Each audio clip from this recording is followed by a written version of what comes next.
Okay, let's try and create a VBA program.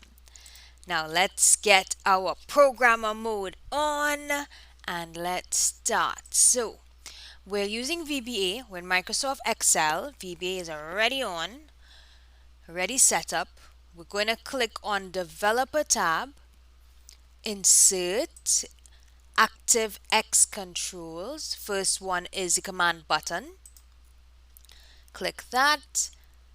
Then I'm on my worksheet and I dragged and dropped to get it. Notice the resize handles around the button, which means I can make the button larger or smaller.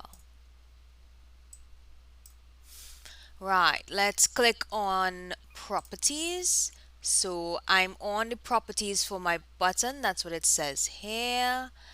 Let's change the name of the button, CMDB, command button, right? Short for command button, and try. Okay. Caption, enter input. All right, let's X that. Let's double click on my command button now. Brings up some code.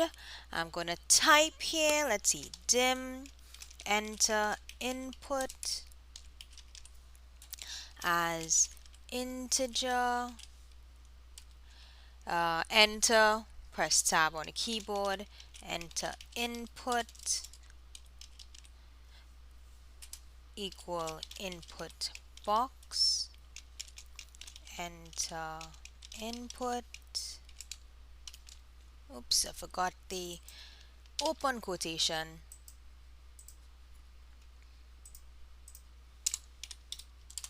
and message box, enter input. Alright, now let's see. What have we done? I've declared a variable here called enter input.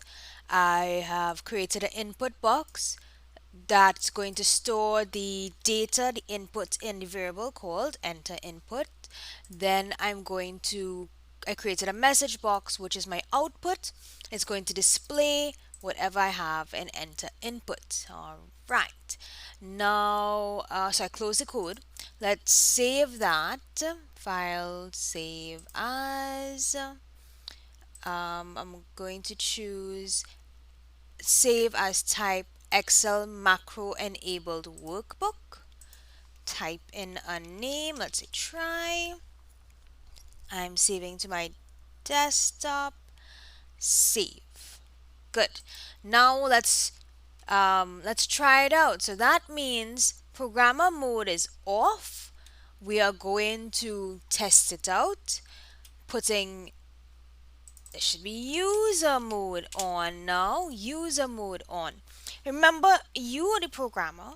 You are creating the program for anyone to use, any user to use, and they are not going to know what your program is about. So let's test out our program, see if it works. User mode on. All right, back in Excel. We need to click off of design mode. So you see it's yellow. We need to click it so that it's not yellow. Now, let's try out the button. If I click on the button, okay, it brings up my input box, which says enter input. All right. Click OK. All right, then my message box, my output came up with the number that I typed in. Huh. I mean, the program works, but it doesn't especially seem to make sense. Does it?